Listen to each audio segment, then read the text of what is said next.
Xin chào mọi người đến với kênh Anh Minh Review.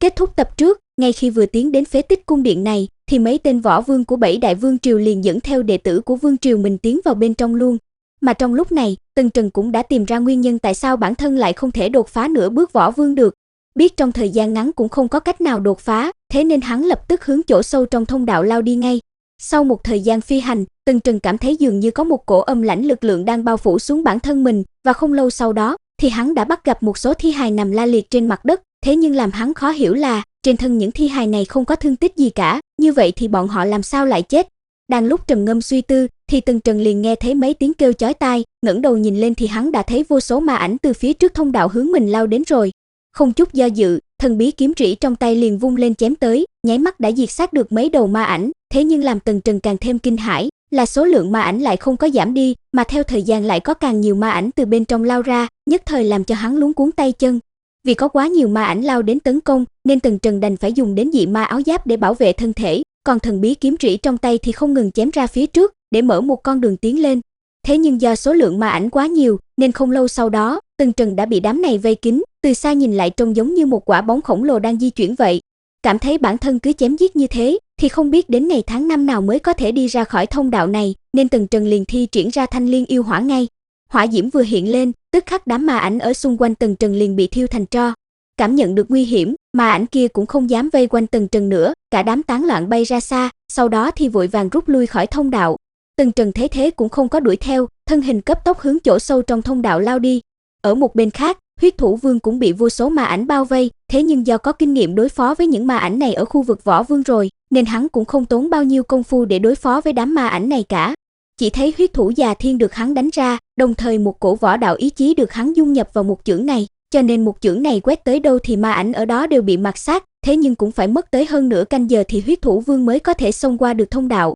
Đi ra khỏi thông đạo này, hắn cũng không có dừng lại ở đây quá lâu, thân hình liền hướng chỗ sâu trong cung điện vội vàng lao đi. Huyết Thủ Vương rời đi không bao lâu, thì 7 võ vương của 7 đại vương triều cũng dẫn theo đệ tử của vương triều mình tiến vào thông đạo. Ngay khi đi vào thông đạo, thì cả đám đã bị vô số ma ảnh lao ra bao vây lại rồi. Mấy tên võ vương kia thấy vậy thì lập tức dung hợp ý chí võ đạo vào trong công kích đánh ra, đem đám ma ảnh này mạt sát. Thế nhưng do số lượng ma ảnh ở đây quá nhiều, nên mấy tên vũ vương này cũng không thể nào giết chết hết được, vì thế có một vài con lọt qua vòng vây lao đến đám đệ tử phía sau. Mà đám đệ tử kia do không có ý chí võ đạo, nên không cách nào có thể giết chết ma ảnh được, vì thế rất nhanh đã có mấy tên đệ tử đã bị ma ảnh lao đến cắn xé, trong chớp mắt đã hóa thành thây khô ngã xuống. Nhìn thấy cảnh này, đám võ vương kia cũng không dám liều mạng tiến lên, tất cả đều bảo vệ đệ tử thiên tài của vương triều mình an toàn rút lui khỏi thông đạo, sau đó mệnh lệnh cho mấy tên đệ tử này rời khỏi đây, còn mấy người bọn hắn thì đơn độc tiến vào bên trong. Ngay khi mấy tên võ vương của 7 đại vương triều tiến vào thông đạo không bao lâu, thì một nhóm người khoác áo choàng đen cũng đi đến trước thông đạo này.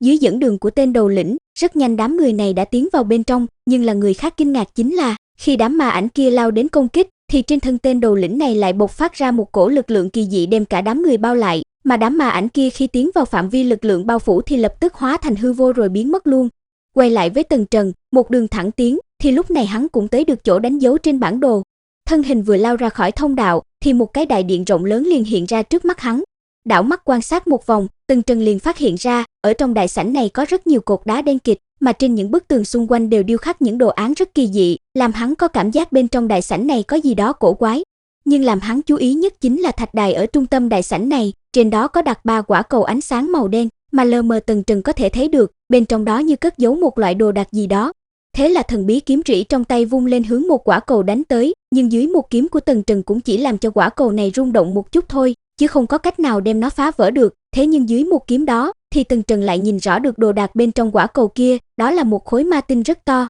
Ánh mắt nhìn sang 2 quả cầu bên cạnh, Tần Trần đang định vung kiếm chém tới, thì đúng lúc này có một đạo thân ảnh từ trong thông đạo lao vút ra, chớp mắt đã xuất hiện trong đại sảnh này rồi, mà người này không ai khác chính là Huyết Thủ Vương. Nhìn thấy Tần Trần đứng trong đại sảnh, ban đầu Huyết Thủ Vương cũng có một chút kinh ngạc, thế nhưng sau đó lại mừng như điên, hắn lớn giọng nói, tiểu tử, xem ra vận khí của ngươi cũng không tệ, cư nhiên vẫn không có chết. Lời nói vừa dứt, Huyết Thủ Vương toàn lực thôi động chân nguyên trong cơ thể, rồi đánh ra một chưởng về phía Tần Trần. Nhìn bàn tay chân nguyên đang đánh tới, trên mặt Tần Trần không chút hoảng sợ, thần bí kiếm trĩ trong tay vung lên tùy tiện chém ra một kiếm. Tức khắc một đạo kiếm quang liền bạo phát ra, đem bàn tay chân nguyên kia trấn nát, mà đạo kiếm quang kia cũng không bởi đó mà dừng lại, trực tiếp hướng Huyết Thủ Vương đánh tới. Sau một khắc, một tiếng phốc liền vang lên, đã thấy thân hình huyết thủ vương bay ngược ra sau rồi. Chật vật đứng dậy nhìn vết kiếm dài trên ngực mình, ánh mắt huyết thủ vương tràn đầy kinh hãi nói, nửa bước võ vương đỉnh phong, tại sao trong thời gian ngắn như thế mà tu vi của ngươi lại tăng lên nhiều vậy?